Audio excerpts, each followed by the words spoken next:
லைஃப்லேயே ரொம்ப மோசமான ஒஸ்டான ஃபீலிங் என்ன தெரியுமாங்க?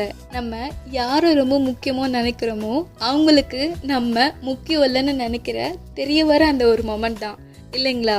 என்னதான் நம்ம மானே தேனே பொன்மானேன்னு பார்த்துக்கிட்டாலும் அவங்க நம்மளை அப்படி நினைக்கணும்ல, அவங்களும் நம்ம அப்படி பார்க்கணும்ல. ஆனால் அப்படி கிடையாது. இந்த டைமில் நம்ம மைண்ட்குள்ளே ஏகப்பட்ட கொஷின் வரும். அவங்களுக்காகவா இது எல்லாமே நம்ம பண்ணுறோம், அவங்களுக்காகவா நம்ம இப்படி இருக்கோம் அப்படின்னு. அந்த டைமில் தான் நம்ம பிரெயின் இருக்கு, நம்ம பிரெயின் நம்மளை ரொம்ப பிரேக் டவுன் ஆக்கிரும். ஆமாம் தானேங்க? இதெல்லாம் நம்ம ஸ்டார்டிங் டைம்லேயே நம்ம எல்லா விஷயத்தையுமே நோட் பண்ணியிருப்போம். ஆனால் அதை பெருசாக நம்ம கேர் பண்ணிக்க மாட்டோம். நம்மளே கன்வின்ஸ் பண்ணிப்போம், okay okay it's okay it's okay அப்படின்னு சொல்லி. அப்புறம் என்ன நடக்கும்? மரியாதை இல்லாத இடத்துல நம்மளோட செல்ஃப் ரெஸ்பெக்டை எல்லாத்தையுமே நம்ம லூஸ் பண்ணணும்.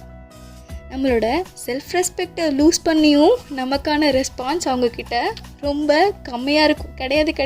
செல்ஃப் ரெஸ்பெக்டே அவங்கக்கிட்ட இல்லாமல் நம்ம இருந்தாலும் நம்மளை அவங்க பெருசாக பண்ணிக்க மாட்டாங்க. தென் என்ன பண்ணுவோம்? ஏதோ ஒரு டைமில் நமக்குள்ளே ஒரு ஹோப் வச்சுக்குவோம். ஏதோ ஒரு சின்ன சேஞ்சஸ் நம்ம லைஃப்பில் நடக்குமா, கண்டிப்பாக இது கண்டிப்பாக சேஞ்ச் ஆகுமா அப்படின்னு சொல்லி நம்ம தான் கன்வின்ஸ் பண்ணி அந்த லைஃப்பில் இன்னும் கொஞ்சம் ட்ராவல் பண்ண நமக்கு நம்மளே ஒரு பொய்யான ஹோப் கொடுத்துக்கிறோம். தென் என்னங்க, நம்ம லைஃப்பில் ஒரு ஸ்மால் ஹோப் வரும். இந்த மாதிரி நம்ம லைஃப்பில் ஸ்ட்ரகிள்ஸ் பார்த்ததுக்கப்புறம் கண்டிப்பாக இவங்க எப்படியே இருக்க மாட்டாங்க, கண்டிப்பாக மாறுவாங்க அப்படிங்கிற அந்த ஹோப்போடையே இவ்வளவும் நம்ம கஷ்டப்பட்டு அசிங்கப்பட்டு செல்ஃப் ரெஸ்பெக்டெல்லாம் லூஸ் பண்ணதுக்கப்புறமும் விட மனசு இல்லாமல் இதெல்லாம் நம்ம யோசிப்போம். கண்டிப்பாக இவங்களும் சேஞ்ச் ஆவாங்க, நம்மளை பற்றி யோசிப்பாங்க அப்படின்னு நம்ம கண்டிப்பாக யோசிப்போம் இல்லைங்களா? ஏதோ ஒரு நம்பிக்கையில். பட் எல்லாத்தையும் பொறுத்துக்கிட்டோங்க, எல்லாத்தையுமே டாலரேட் பண்ணிக்கிட்டோம். பட் ஒன் ஃபைன் டே நம்மளால் இது எதுவுமே டாலரேட் பண்ண முடியாதுங்கிற ஒரு நாள் வரும்போது நம்மளோட ஹார்ட்டு அவ்வளோதான் என்னாகும்? பிரேக் டவுன் ஆயிரும் இல்லைங்களா? பிரேக் டவுன் இல்லை, பிரேக் இன்டு பீசஸ் அப்படி தானே ஆகும்.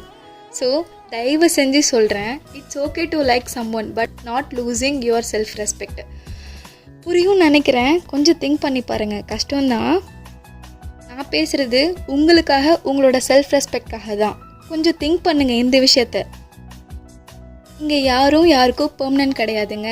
ஒரு பிட்டர் ட்ரூத் சொல்லணுன்னா, நம்மளோட நிழல், நம்மளோட ஷேடோவே இருட்டில் நம்ம கூட வராது. இது தாங்க ஒரு உண்மை. இதுக்கு மேலே யாருங்க வரணும் சொல்லுங்கள்? திங்க் பண்ணுங்கள். என்கிட்ட சொல்லாதீங்க, திங்க் பண்ணுங்கள். உங்கள் மைண்டுக்கு புரிய வைங்க.